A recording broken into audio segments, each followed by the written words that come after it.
There is a ton of misinformation going around with dropshipping and e-commerce right now. I'm sure you guys have seen all the videos saying that Shopify dropshipping is dead, speculating if Shopify dropshipping is going to die soon, and everything of that nature. Now, you've probably also seen all of these young kids, teenagers, young adults flexing their money, cars, especially on TikTok. It's very bad for this, but you do see a lot of YouTube videos as well of people claiming they've made millions and millions of dollars with Shopify dropshipping specifically. So for this video, I'm basically here to clear up all those misconceptions and get you guys actually headed down the right path with the right information. I'm going to be explaining the difference between dropshipping and e-commerce and exactly which business model you guys need to be taking action on right now if you're looking to make money and create a successful and profitable online business moving forward in the rest of 2021 and beyond.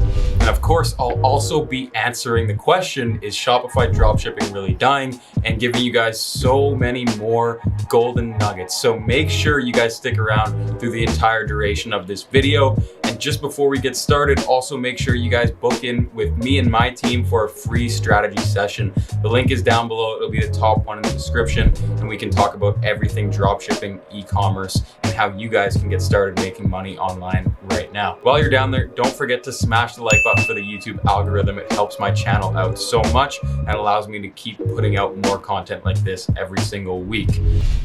So firstly, what even is the difference between dropshipping and e-commerce? And you hear me throw these words around a lot, and you hear other people throw these words around a lot, so I just wanted to clear that up. Basically, dropshipping is a business model in which the seller doesn't actually hold any inventory.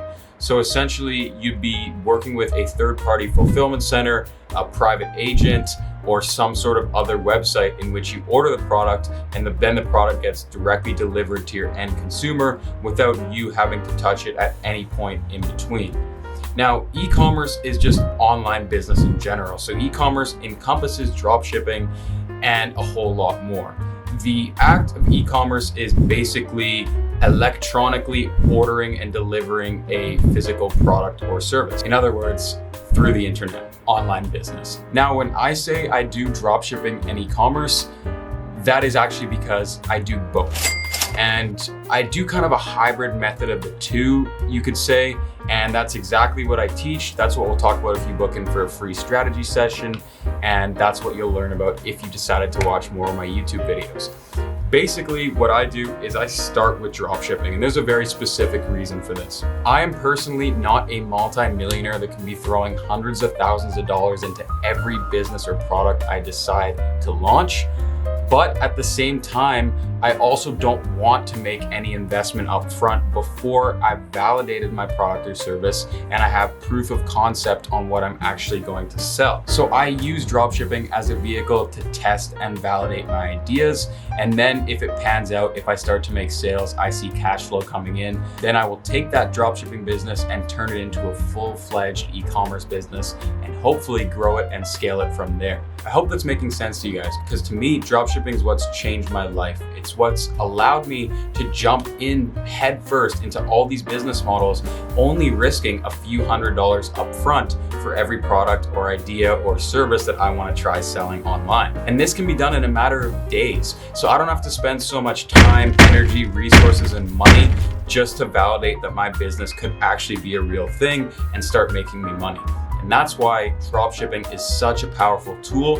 And the answer to the question of this video, is dropshipping dying, is actually yes, but it's a 2017 dropshipping yes. So dropshipping in the past, traditional dropshipping, was basically, like I said, you throw up a landing page, you throw up a website, you find a hot product on AliExpress, you drive traffic to it through Facebook ads, you make sales, and boom, that's it. It's easy, it's a side hustle, could also be a business, could also make you a full-time income, but that's really it. There's not much more beyond those few sentences that I said right there. Now, traditional dropshipping like that is dying. So I hope that clears up the misconceptions for you guys, and you guys understand that doing things the old way, in which would have generated you hundreds of thousands, if not millions, had you hopped into it in 2016, no longer works in 2021 and moving forward. Some could argue that it does, that you could throw up a hot product and you can make a quick buck, but I would like to argue against that for a number of reasons. Nowadays, there's so much competition for dropshipping. I mean, when I first looked up dropshipping, there was maybe 1 or 2 YouTubers, a few videos out there, a few guides.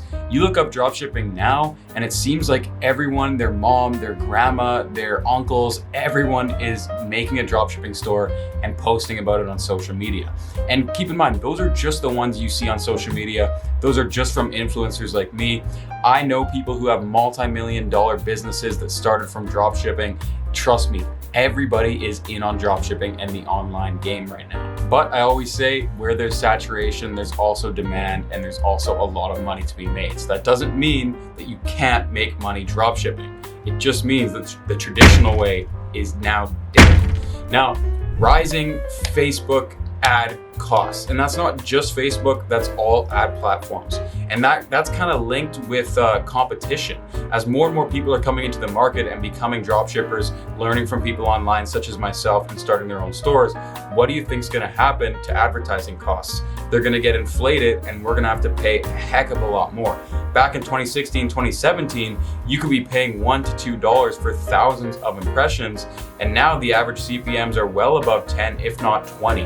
The way that the game is going right now, Facebook ad costs are running rampant, and honestly, it's quite crazy. And in some of my other videos, I've discussed ways around it and other ad platforms to bring in to your marketing channels as well. On top of that, you have Facebook feedback scores, and this is pretty new as well, but this kills a lot of dropshipping businesses. So if you aren't doing things properly, meaning that if you're not spending the money to order the product and take quality custom photos and really understand the product and not make any false claims about it and have great customer support, fast shipping, all of these things, essentially what's going to happen is your customers are going to report to Facebook that they had a bad experience with your company, and that's going to hurt your feedback score. And this is something that Facebook's rolled out. So anytime that somebody goes onto Facebook and they purchase something off of an ad, Facebook will then ask that customer for feedback on their experience at a certain point after they've received their product.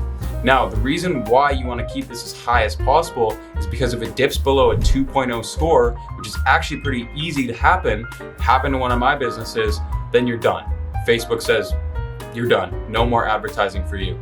And that essentially right there can kill your entire business, especially if it's built off of Facebook ads, right? Moreover, customers are becoming more savvy. They're understanding what dropshipping is. They're being better at picking out dropshipping stores, and they don't want to order from you if you're a dropshipper. It's gross. Quite frankly, because there's a lot of bad dropshippers out there who still do things the old way, and it's killing the game for the rest of us. Because now customers, they know they have this connotation in their head that associates dropshipping with horrible products, broken, damaged, not delivered, long shipping times, all of these issues, and they're saying, you know what, I would never order off of this store. Which is a perfect segue into my next point about the old way of dropshipping and why it's dying, is long shipping times, poor product quality, poor customer service, and just really all other aspects of the business just aren't good.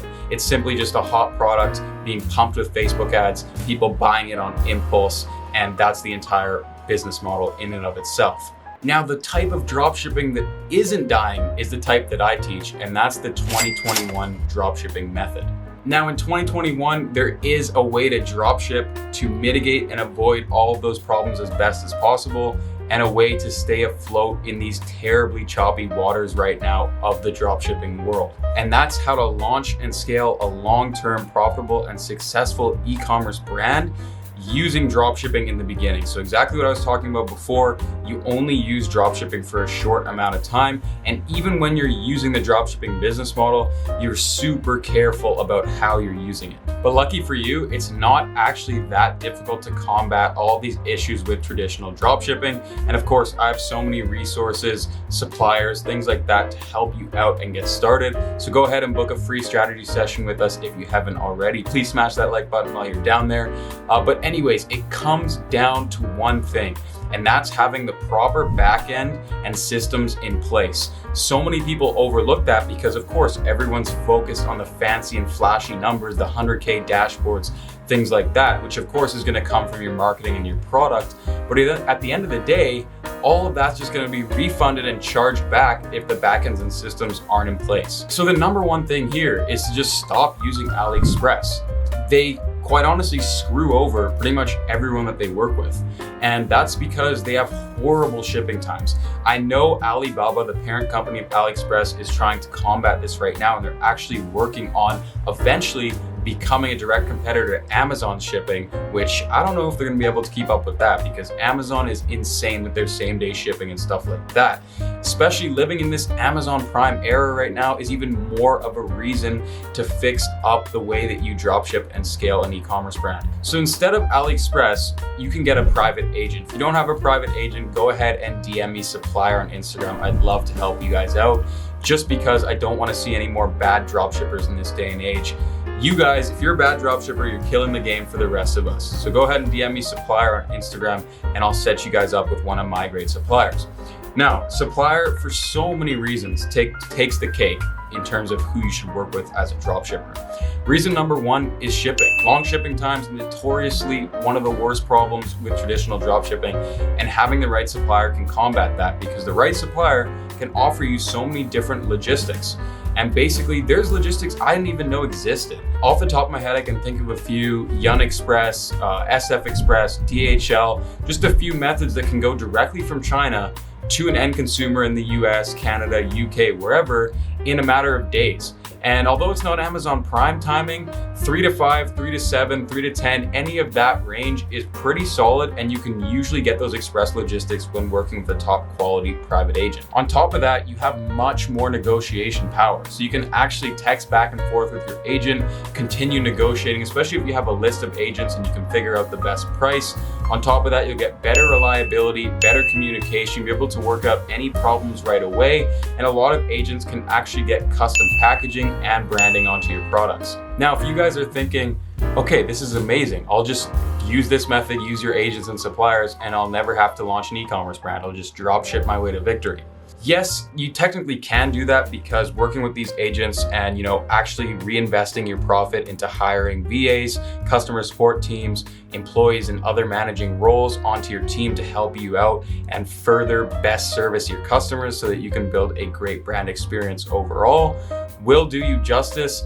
It is still important to eventually actually move product into the US. And that comes back to, like I said, we're living in the era of Amazon Prime. You need fast shipping if you really want to build a long-term successful brand that one day you hope to make millions and millions of dollars with, or exit for a super profitable sale to somebody else. Your brand is so much more valuable if you actually iterate on the product, you order it into the US, you have stock, you're out of a fulfillment center, potentially one day even your own warehouse. That needs to be your long-term vision and goals. Of course, you can throw up a store and you can use a private agent and you can probably make a few $100,000, maybe even a few $1 million in revenue, but at some point things are gonna crash and burn. You need systems in place, and I always recommend those systems in the US because that's where 90% of my customers come from. But not to worry, because you dropship prior to this point, you were making a steady flow of orders and cash flow, which allowed you to actually reinvest into opening up these warehouses or third-party fulfillment centers, which allowed you to go out and hire video editors and teams of people to get custom content for your product.